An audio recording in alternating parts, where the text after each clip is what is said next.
Hello guys, welcome to my YouTube channel. कैसे हो आप लोग? Hope you all are fine. So guys, आज हम स्टार्ट करने वाले हैं 10th स्टैंडर्ड मराठी का फर्स्ट चैप्टर, जो कि एक पोयम है गाइज। ओके, तो चलिए गाइज अच्छे से बढ़ते हैं हमारी एक्सप्लेनेशन पार्ट की ओर। आप लोग ध्यान दीजिएगा। ओके, सो गाइज जैसे कि आप लोग देख सकते हो, हमारी फर्स्ट पोयम का नाम क्या है? तू बुद्धि दे। गाइज इसको हम लोग पोयम नहीं, इसको हम लोग प्रार्थना बोल सकते हैं। जिस तरह से आप लोग स्कूल जाते हो, स्कूल में लेक्चर स्टार्ट होने से पहले जो प्रेयर होता है, वैसा ही एक ये प्रार्थना है। तो ये प्रार्थना भाग 1 का है, और आज जो हम पढ़ेंगे प्रार्थना, इसके राइटर है गुरु ठाकुर, और यहाँ पे डेट दिया गया है 1968। ओके, तो चलिए बढ़ते हैं राइटर के इंट्रोडक्शन की, और राइटर का इंट्रोडक्शन किस तरह से दिया गया है पोइट्री में देख लेते हैं।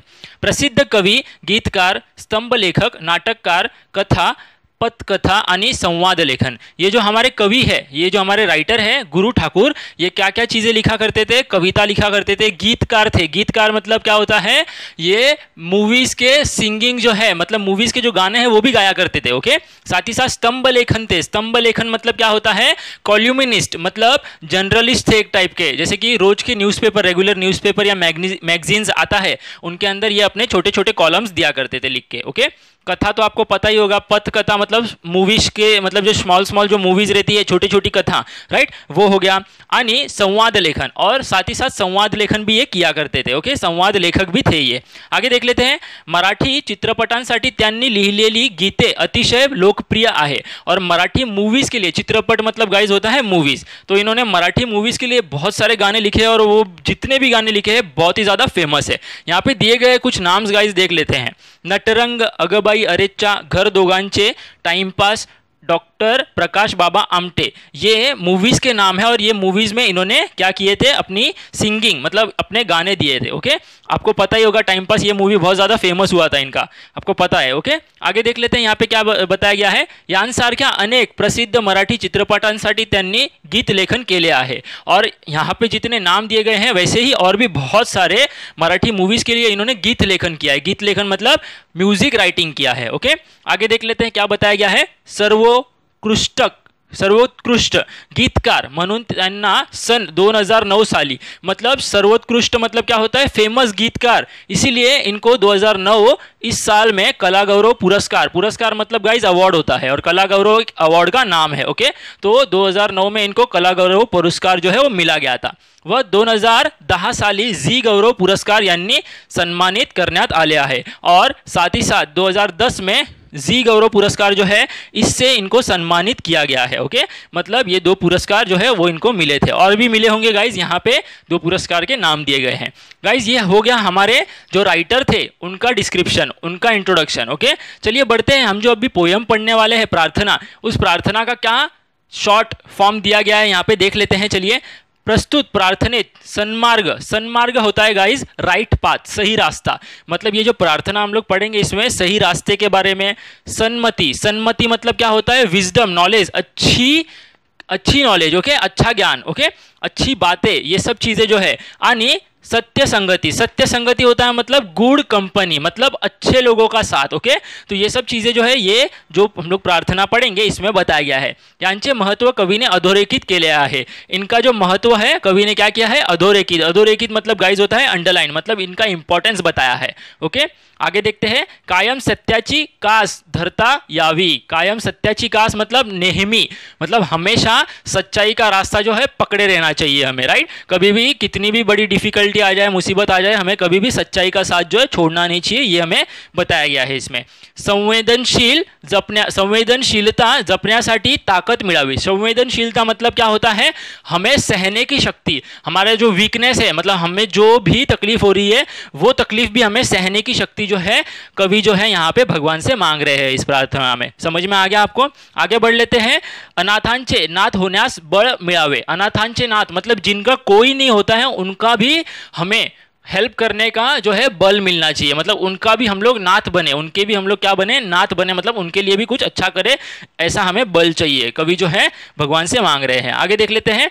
वह शाश्वत सौंदर्याचा ध्यास लागावा। शाश्वत सौंदर्याचा मतलब क्या होता है? अच्छाई का पता चलना, मतलब कौन सी बात जो है हमारे लिए अच्छी है, कौन सी चीज़ें जो है हमारे लिए अच्छी है, इस चीज़ का भी हमें ध्यास होना चाहिए, पता लगना चाहिए। ओके, या भावना प्रार्थनेतून व्यक्त झाल्या आहेत, और ये सब भावना जो अभी मैंने आपको बताया, ये सब भावना भावनाएं जो है इस प्रार्थना में जो अभी हम पढ़ेंगे इसमें व्यक्त हुई है, मतलब इसमें बताई गई है। आपको समझ में आ गया गाइस? तो चलिए बढ़ते हैं हमारे प्रार्थना की और क्या बताया गया है। मैं एक एक करके आपको पैराग्राफ्स एक्सप्लेन करूंगा गाइस। अगर आपको कोई भी चीज़ ना समझ में आए तो आप मुझे कमेंट सेक्शन में पूछ लेना। ओके, चलिए बढ़ते हैं।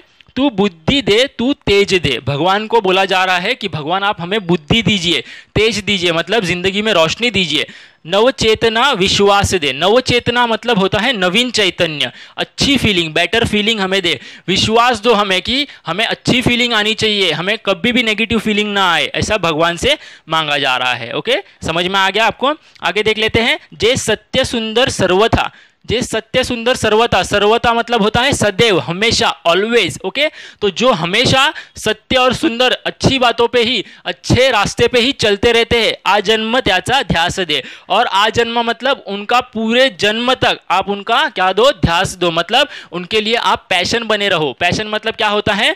वो उसी चीज पे अड़े रहे, उनका जो सही रास्ता है उनसे कभी भी भूल से भी ना छूटे। समझ में आ गया आपको गाइस? तो चलिए बढ़ते हैं हमारे नेक्स्ट एक्सप्लेनेशन की तरफ। नेक्स्ट जो पैरा है वो देख लेते हैं।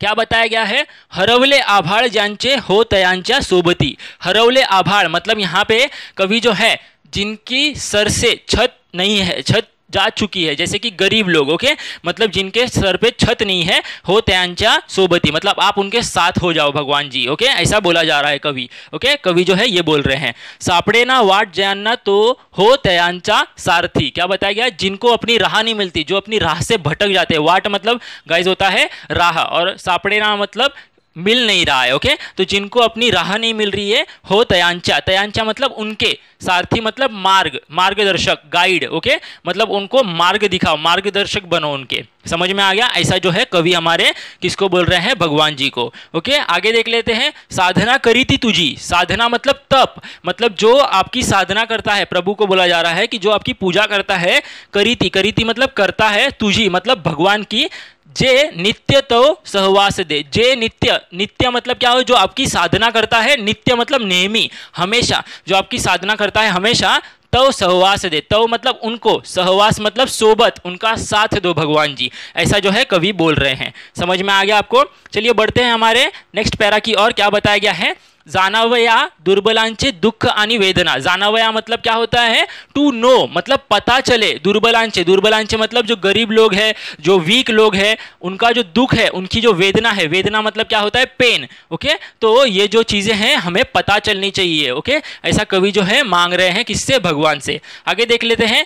तेवत्या राहो सदा रंधारुतून संवेदना। तेवो तो मतलब उनके लिए जो दुखी है, जिनको वेदना है, उनके लिए हमारे मन में सदा, सदा मतलब हमेशा के लिए, रंधारातूनी, रंधारातूनी मतलब हमारे रोम रोम से संवेदना आनी चाहिए, मतलब उनके लिए सपोर्ट आना चाहिए, हमारे शरीर में पूरी तरह से उनके लिए क्या आनी चाहिए? दया आनी चाहिए। ऐसा कवि जो है भगवान से मांग रहे हैं।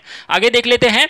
धर्मन्या तल्या, धर्मनातल्या मतलब, धर्मन्या मतलब क्या होता है? आर्टरी, शीर, मतलब आपको पता रहेगा हार्ट से जो आर्टरीज जॉइंट रहते हैं, मतलब हमारी नसें। ओके, तो यहाँ पे कवि जो बोल रहे हैं हमारी नसों में रुधिरास, रुधिरास मतलब क्या होता है? खून।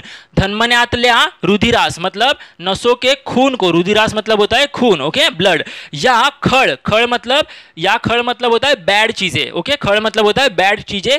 भेदण्याची आस दे मतलब हमारे खून में कुछ भी बुरी चीजें या फिर कोई भी दुष्ट चीजें आ जाए तो उन्हें भेदने की, उन्हें खत्म करने की आस दे। आस मतलब क्या होता है? विश, मतलब इच्छा। ओके, यहाँ पे कवि जो है, जो दुखी लोग हैं, जो अपने शरीर से, अपने जिस्म से जो बुरी चीजें हैं वो निकालना चाहते हैं, जैसे कि हो गया, मैं आपको एग्जांपल दे दूं, नशा, फिर चोरी की चीज़ें, जो चोर रहते हैं वो अगर अपने आपको अच्छा बनाना चाहते हैं तो यहाँ पे कवि चाहते हैं उनका भी आप साथ दो, उनके भी मन में आप विश्वास जगाओ। ओके, ऐसा कवि मांग रहे हैं। आगे देख लेते हैं। सामर्थ्य या शब्दास। सामर्थ्य मतलब क्या होता है? स्ट्रेंथ, मतलब मजबूती। मैं अगर कभी भी मेरे मुंह से कोई भी वादा कर दूं, ऐसा कवि जो है वो बोल रहे हैं, तो आप हमें सामर्थ्य दो, मतलब स्ट्रेंथ दो, मेरे मुंह से जो भी शब्द निकले उसे मतलब दो, ऐसा। ओके, आपको समझ में आ गया होगा। आणि अर्थ या जगण्यास दे। अर्थ मतलब जिंदगी जीने को, जिंदगी को एक अर्थ दो।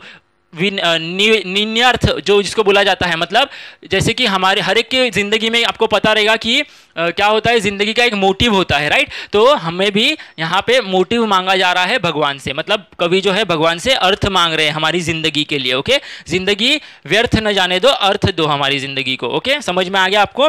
आगे देख लेते हैं यहाँ पे क्या बताया गया है। सन्मार्ग, गाइज मैंने आपको डिस्क्रिप्शन जब दिया था पोयम का तब भी मैंने आपको बता दिया था, सन्मार्ग मतलब होता है राइट पाथ, यानी सन्मति मतलब सद्बुद्धि, अच्छी बुद्धि। ओके, लाभो सदा सत्संगी, लाभो मतलब हमें मिले सदा हमेशा के लिए, सत्संगी, सत्संगी मतलब सत्य संगी, सॉरी सत्य संगी, गुड पर्सन्स कंपनी। मैंने जैसे आपको बताया था कि अच्छे लोगों का हमें क्या मिले, कंपनी मिले। समझ में आ गया आपको। आगे देख लेते हैं। नीति ना ही भ्रष्ट हो, नीति मतलब क्या होता है, सदाचारीचे भान, जिसको मराठी में बोला जाता है। ओके, जैसे कि मैं आपको बता दूं, ऑनेस्टी, हमारी ऑनेस्टी जो है, मतलब हमारी जो सच्चाई है कभी भी भ्रष्ट ना हो, भ्रष्ट मतलब खराब ना हो।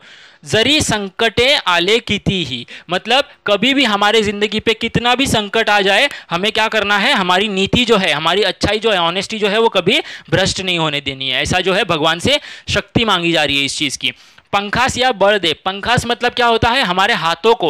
ओके, इंसानों की बात हो रही है यहाँ पे, एग्जाम्पल लिया गया है किसका, बर्ड्स का, कि बर्ड्स के पंखों में किस तरह से बल रहता है, शक्ति रहती है कि वो अपने आप को उड़ा लेते हैं आसमान में, राइट। तो इसी तरह से जो कवि है वो भगवान से मांग रहे हैं कि हमारे पंखों को, मतलब हमारे हाथों को इतना बल दो, नवे झेपवन्यास आकाश दे। नवे झेपवन्यास मतलब क्या होता है, मतलब आसमान में उड़ने का हमें क्या दे, बल दे। ओके, मतलब कवि जो है हमारे भगवान से जो है ये मांग रहे हैं। ओके, झेपावन्यास मतलब क्या होता है, झेपावन्या मतलब होता है फ्लाइट ऑफ अ बर्ड, मतलब जो बर्ड्स जो है किस तरह से फ्लाई करते हैं आसमान में, ओके, आकाश में, आपको पता रहेगा। तो इस तरह से कवि भी जो है ये एग्जाम्पल देते हुए ये बता रहे हैं कि हमारे भी हाथों को इतनी शक्ति दो कि हम अच्छे काम कर करके, हम बहुत ज़्यादा मेहनत करके लाइफ में सक्सेसफुल हो जाए और हम भी ऊंचाई पे पहुंच जाए। आपको समझ में आ गया गाइस। अगर फिर के मतलब आपको अगर कोई डाउट होगा तो आप लोग मुझे प्लीज़ कमेंट सेक्शन में पूछ लीजिएगा। और अगर आपको मेरी वीडियो अच्छी लग गई हो और आपको सब समझ में आ गया हो तो प्लीज़ मेरे चैनल को गाइस लाइक कीजिए, सब्सक्राइब कीजिए और शेयर कर दीजिए। Okay, thank you.